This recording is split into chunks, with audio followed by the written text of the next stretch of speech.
Let me ask you something. If someone handed you $1,000 right now, what would you do with it? Spend it? Save it? Invest it? Most people have no idea. And that is exactly why so many of us end up broke, stressed, and wondering where all the money went. Today, we are going to fix that. In the next few minutes, you are going to learn the absolute basics of personal finance. No jargon, no confusing charts, just the stuff you actually need to know to stop losing money and start building wealth. Let us start with the single most important rule in all of finance. Spend less than you earn. That is it. That is the foundation everything else sits on. It sounds painfully obvious, but here is the reality. Most people do not follow this rule. They earn $3,000 a month and spend $3,200. They cover the gap with credit cards, and month after month, that gap turns into a hole they cannot climb out of. So step one is simple. Know exactly how much money comes in and make sure less goes out. The difference between those two numbers is called your surplus. And your surplus is the raw material you use to build your entire financial future. Now, where should that surplus go first? The answer is an emergency fund. An emergency fund is money you set aside for things you did not see coming. Your car breaks down, you lose your job, a medical bill shows up out of nowhere. Without an emergency fund, these events become financial disasters. With one, they become inconveniences.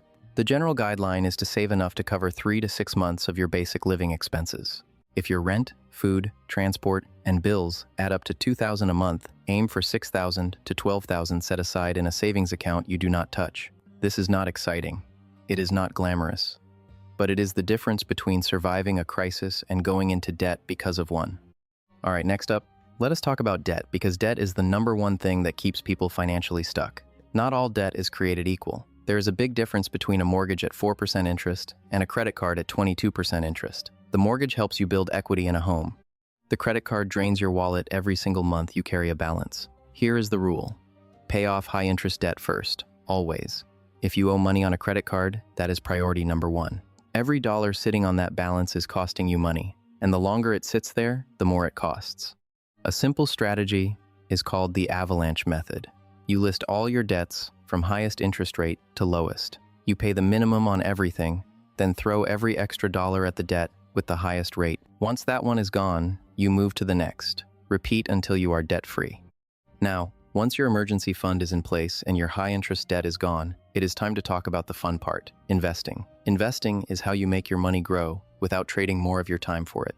And the most important concept in investing is compound interest. Here is how it works. Imagine you invest $1,000 and it earns 10% in a year. Now you have $1,100. The next year, you earn 10% again. But this time, it is 10% of 1,100, not 1,000. So you earn 110. The year after that, you earn even more. Your money starts making money on top of money. Over 10 or 20 years, this snowball effect becomes enormous.